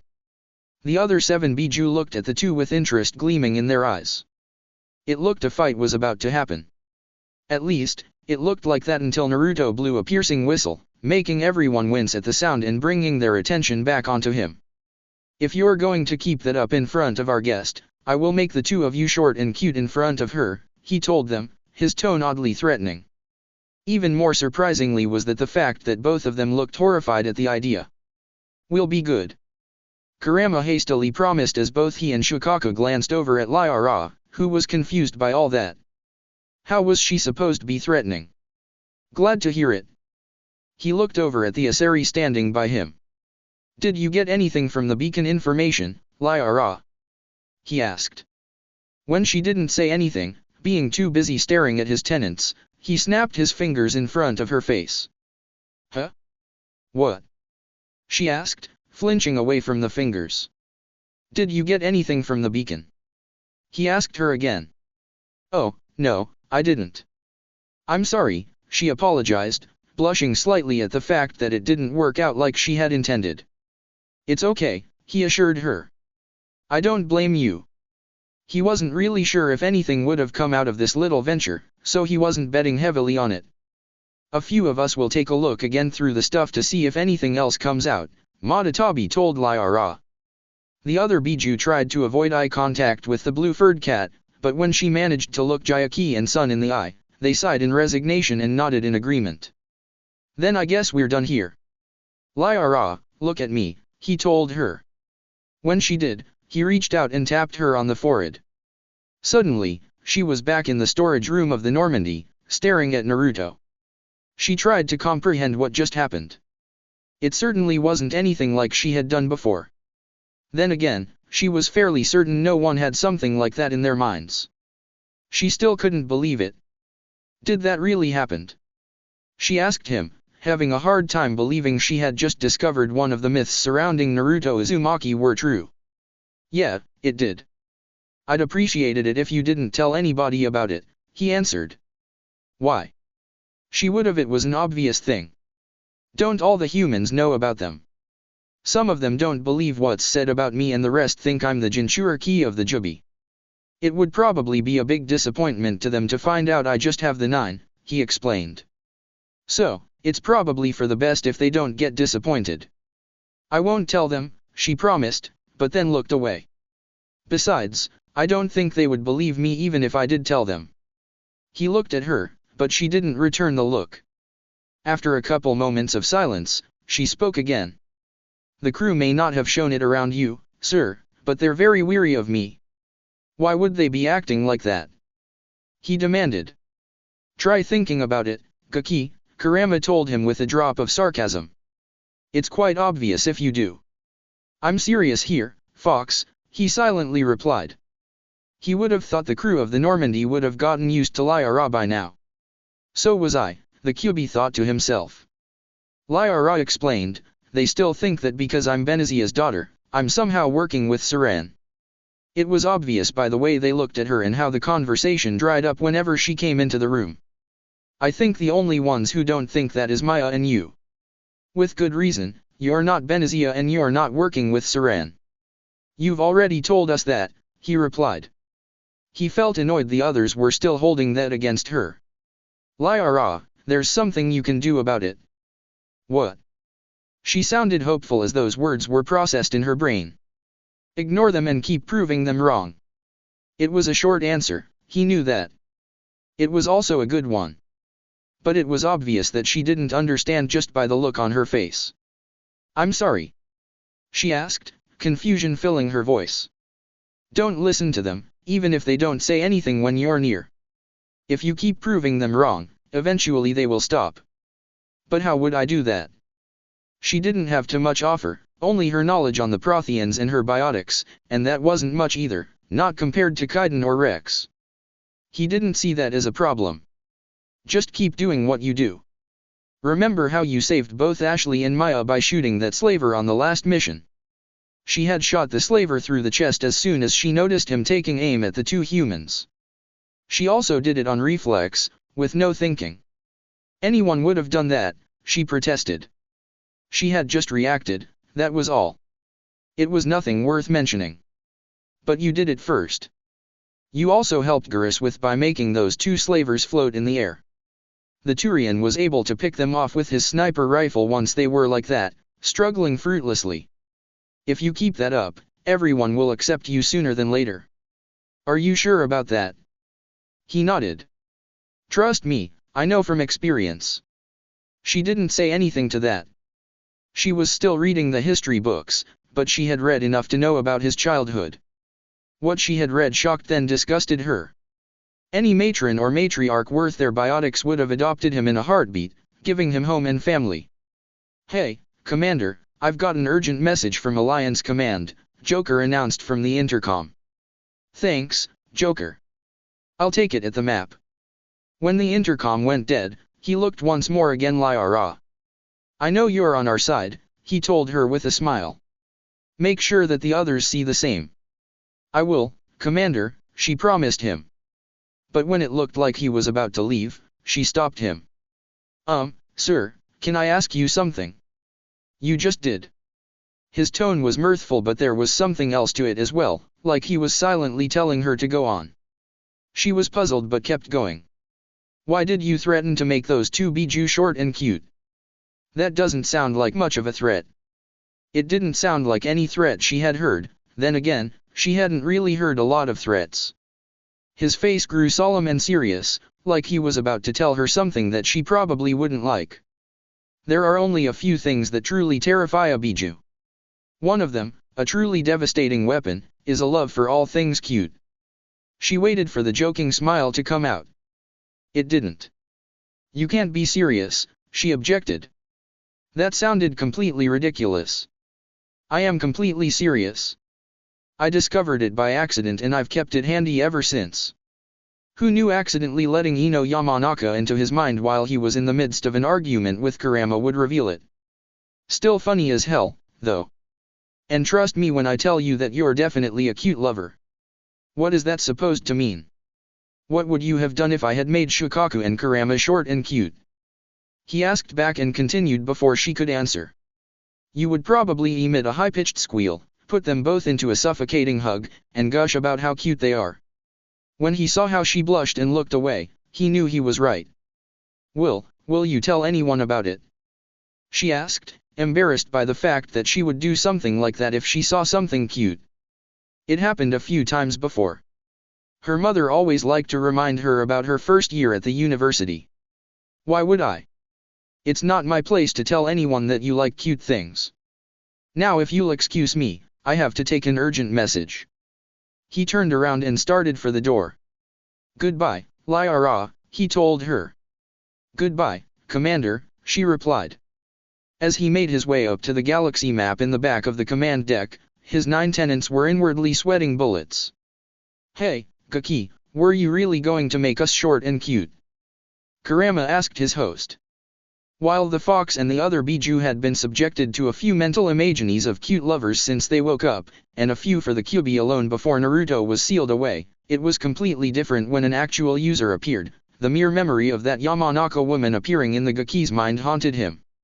"Only if you kept it up," he replied as he started to climb the stairs. "You would be wise to remember that next time she has to go digging through my brain." There was only so much mental imaging could do before they got used to it. The threat of an actual cute lover should keep them in line, at least, for a while. As he walked onto the command deck, the intercom came to life again. Commander, that message is still waiting," Joker reminded him, his voice sounding a little urgent. "I'm at the map, Joker." "Send it through," he told the pilot, standing over the galaxy map. As the light of the map died and was replaced with the image of a man familiar to Naruto, he grinned. "Hey, Hackett," the blonde said. "Commander Naruto," he replied, his tone grave. "There is a situation that only you will be able to handle." "What happened?" he asked, immediately being all business. "A 6 on an Alliance training ground has gone rogue. We used it to simulate enemy tactics and the training ground was being used to test weapons and technology in live-fire action. Right now, the only casualties that have occurred are the 17 from the simulation exercises. Isn't there an off switch you can flip?" Last time he checked, a 6 had something like that. Granted, it was probably a little more complicated than that, but still. It seemed that Hackett was thinking along the same lines. "It's a bit complicated than that. But suffice to say, no, we cannot. That's why we need you to go in." "And why are you calling me? Surely there are other units you can call in to deal with this." He was pretty sure Hackett didn't call him just because they knew each other. There were other units closer to Earth he could have contacted. You are correct. However, it would take more than necessary to get those units ready, and any available units nearby are still in training. Also, you would be to handle it quietly and discreetly. It's less of an embarrassment, huh? He asked, stating the obvious. Hackett nodded in agreement. All right, where is this training facility? It's in our home system, around Earth. Those words were probably innocent, but they made him freeze anyway. You mean it's on the moon? Yes. The Admiral's visage softened slightly as he realized what that meant to the blonde. I realize that this might be a bit difficult for you, Commander, he began. This is important and I'm the only one who can do this, he finished for him. I'll do it. Thank you. One final warning, the 6 controls all of the automated defenses on the grounds. Be careful, Hackett out. The image faded away and the galaxy map came back. Everyone on the command deck was silent as they watched him. Most realized that this was probably the first time Earth had even been considered. They wondered he would do, what he would say. Finally, he looked slightly up. Joker, how far away are we? He asked aloud. At present speed and course, less than 10 hours, the pilot promptly answered. A screen flickered to life in front of the Spectre, showing the course to him. He trusted his pilot enough to barely glance at the screen. Okay, do it. He turned away from the map and walked to the stairs. 10 hours, he muttered to himself. Well, at least I have time. Time for what? Asked Sun. Time to figure out how to put on that damn armor, he answered with an annoyed growl. No one said anything else about Earth. Location, Citadel. Musashi was being stonewalled. He knew it and he hated it. Every time he tried to find something about that warehouse and its security, the information was either repetitive or non-existent. There had even been a couple of false leads. If it was supposed to discourage him, it did nothing but fuel him forward. It was why he was currently alone in the bullpen. The next shift was still being briefed, so he had some time alone. He was looking through what information he had, some in hard copy and some on his screen.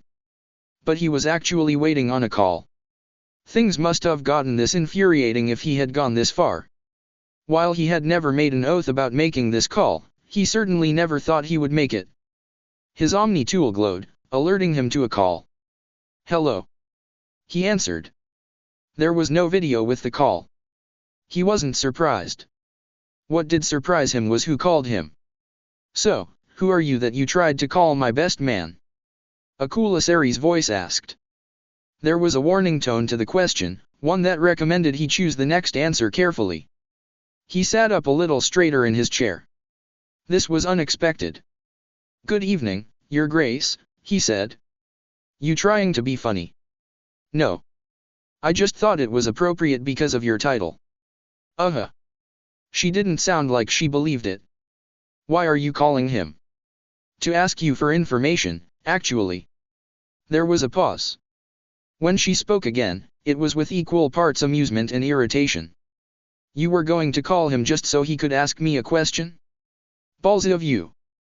I thought it had a better chance of working than calling and asking you directly, Your Grace. At the very least he knew that would have gone through. Well, you have my attention now. What do you want? He had her on the line. Might as well ask her. I was wondering if you had any information on a mercenary group. That's it. She asked. She didn't sound annoyed, yet. You bothered to call me for that? I think that you're a shitty cop out of CSEC if you can't find information for something like that. He never said anything about being a cop, much less one from CSEC. But that was besides the point. If this was just any mercenary group, I wouldn't have bothered to call, he replied, his annoyance edging his voice. But whoever these guys are, I keep getting stonewalled because of them. Really? Now she sounded interested. They got a symbol? Yes. A white triangle. That's it. Yes. She must have known something. She chuckled amusedly. Seems like they're up to their usual things again. You know who they are? He latched onto that question with an almost desperate hope. Maybe he would have a lead. I do. Good luck hunting them. His hope was starting to die. What? Is that all you are going to give me? You wanted to know if I knew them. I do. That's all you're getting. The line went dead after that. Musashi stared at the Omni tool for a moment. He frowned. So much for that avenue. She teased him with what she knew but kept it for herself. He knew that if he wanted it, he would have to pay her price. But he wasn't that desperate. Not yet. He checked the time on his screen. Roll call would be ending any minute now. He might as well head home. He finished up some remaining work and closed his screen. The next shift started walking in as he left. As he walked out of CSEC proper, he took a look around the ward. Life was going as usual, bustling by. Technically it was supposed to be nighttime now, but with the wards, that could be a guess at times. He had heard Farum on Earth was like this, never seeming to slow down. It was called the city that never sleeps. Well, that wasn't him. His Omni tool came alight as he headed for the nearby Skycar terminal. He was getting another call. Weird. Hello. He answered the call. Good evening, Mr. Musashi. He froze, instantly becoming alert. That last time he heard that voice, he had ended up at that warehouse. What do you want? He demanded. There's a Skycar coming for you. If you wish to know more about the group you're investigating, please get in. What if I say no? Then you don't have to get in. But Mr. Musashi, we are aware of your efforts in investigating this group. I'm sure that you'll get in the Skycar. The call ended after that. The Skycar in question flew down and landed in front of him, the door opening. There was someone already in the driver's seat. The passenger's side was free. Musashi stared at the Skycar, the choice freezing him. He didn't trust the voice that called him, but he didn't believe that this group should be protected like this. In the end, he made his choice. He unfroze and got into the Skycar. Location, Earth's moon. The Mako sailed out of the Normandy and landed squarely on the moon. Where's the base? Naruto asked Kaiden from the shotgun seat, his voice echoing from inside the helmet on his head. By the time they had entered the system, he had finally summoned up the courage to try to put the armor on. He wanted to do it in private so he couldn't embarrass himself, especially since they gave him the lightest set of armor there was, but there was no real chance of that happening. So, he swallowed his pride, went down to the armory, asked for help from Ashley, and struggled to get into the armor. Thankfully, it took him less time to get into it than last and no one laughed as he put it on. He still felt bulky in it, though. It should just be over that ridge, Kaiden replied, pointing at said ridge, keeping one hand on the wheel. When it had come time to get into the Mako, everyone agreed that Qin Meisley was not driving again. However, since they had all heard how their leader had wrecked the last Mako, they weren't exactly willing to let him drive either. In the end, Kaiden ended being the one in the driver's seat. Getting past the ridge was the easy part. When they came into sight of the base caught sight of them. Heads up, we've got incoming, Naruto warned the driver as the Mako swerved to avoid a missile. If the sound of swerving tires could be heard, everyone would have heard it. Instead, they just felt it somewhat. I know, I see it, the biotic sitting next to him replied as he drove the Mako into the middle of the base grounds, the turrets swerving to follow them. Could someone please deal with those turrets? He asked. On it, Ashley answered, standing from her seat and taking control of their turret, immediately opening fire. That didn't work as well as she had intended, mostly because of the fact that all the missiles were focused on them. Therefore, she was spending more time shooting down the missiles than destroying the turrets. This isn't going anywhere, she announced as she shot down another one. Do you have any heavy weapons in this thing? Rex asked Naruto, making the blonde look back at him. I think we only have you, Rex, he answered, completely honest. Thankfully, the Krogan didn't look insulted by what he said. Fine then, Valkyrian, with me, he commanded, standing up from his seat. Bring your rifle and put your helmet on. What are you doing? Gurus asked him. He was suspicious but did as he was told, standing up from his seat and putting his helmet on. Have you ever heard of the high roll? He asked back with a very Krogan-like grin before looking up at the front seat. Hey, Uzumaki, when I tell you to, hit the micro thrusters. What? Why? He asked in return, turning his head to look back at him only to have it yanked back as Kaiden made a sharp turn. Just trust me on this. He waited a few seconds, taking the time to put his own helmet on, until the rumbling of a missile missing and hitting the ground shook the Mako. Now! He barked. Naruto wasted no time slamming his fist down on the micro-thruster button, having been shown which one it was before they flew out of the Normandy. The Mako instantly lurched into the air. Rex opened the door and leapt out with Geras right behind him. Before anything damaging could happen, Tailai leaned over closed the door, allowing everyone who wasn't wearing a helmet to release the breath they were holding. What in the name of the Silent One are they doing? Kyun Lee demanded from where she sat in the crash seat. If I had to guess, they're providing us with a distraction, Maya stated as she stood up and looked out the front window, managing to catch a brief glimpse of the Turian and Krogan running in the opposite direction and firing at the hostile turrets. Thank Kami for that, Ashley remarked. If they're the bait, I can focus on the turrets. She began to shoot the turrets with gusto, riddling them with bullets as well as a shot from the cannon. She still had to deal with some of the missiles, but it was much less than before. How are you doing out there, Geras? Kaiden asked through the COMM. How do you think we're doing? The Turian sarcastically asked. You just drive and let us take care of our side. Look out, Rex. The comm went dead after that, although they did see a missile fly past them and in the opposite direction. I'm guessing they're busy, Tailai said drily. They weren't quite sure if she was smirking or not, mostly because of her helmet. But they had more important things to worry about than that, such as making sure they got through this. The two dances of Space Chicken continued for another couple of minutes. While they weren't sure how Geras and Rex were doing, they were doing just fine. And that's the last one for us, Ashley finally declared as the turret she had shot was destroyed. We're done over here, Rex's voice announced from the COMM. We'll meet you guys by the entrance. Roger. On our way, Kaiden replied as he pulled the Mako into a U-turn, making his way back to the base. It was a short ride, which ended as he stopped the Mako by the entrance, opposite of Geras and Rex. Okay, everyone out. They all did as they were told, standing up from their seats and exiting the Mako one at a time. Naruto was the last one to get out, and when it came for his turn, he was suddenly hesitant. What's the matter, Naruto? Madatabi asked him, sensing his hesitation. I'm not quite sure, he admitted honestly. For some reason, he was quite nervous, just like when Hackett told him where the base was.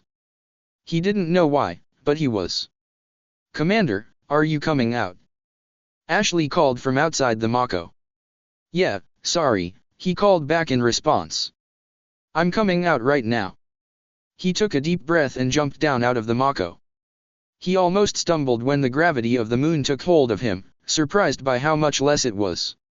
He took a few steps forward to steady himself, looking down at his feet to make sure he was doing it right. When he was steady, he looked up. He froze, suddenly realizing why he was so nervous. Above him, hanging almost like a tall painting on a distant wall, was Earth.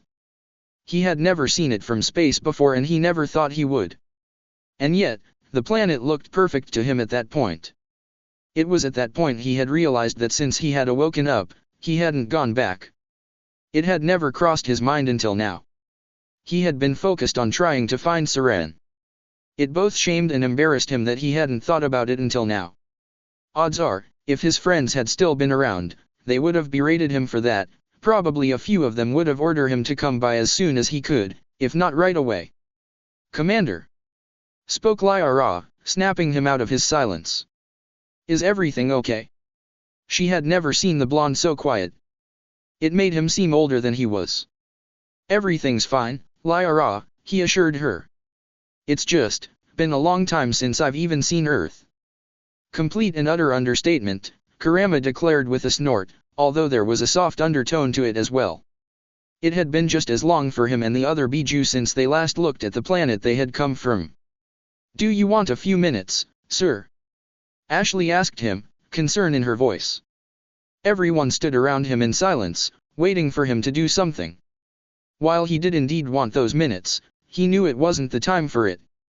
Thanks, Ash. But we've got a job to do. And that's mean we have to get inside the base. He took a look at it, examining the details. The place was low and squat. But it was huge and built to be defended. The missile turrets kinda tipped him off about that part. He briefly laid a hand on the pistol at his waist. Anderson had nagged him enough to grab one, and looked at his team. Let's move it, he ordered, sounding more like his old self and making his way to the entrance. As he walked, he brought his focus on point. Time to play the game. The rest of the team didn't say anything, they didn't have to. They just fell in behind him. That's it for this reading. Hit like and subscribe for a free ticket pass going to the different worlds of anime fanfictions. Looking forward to having you on board again.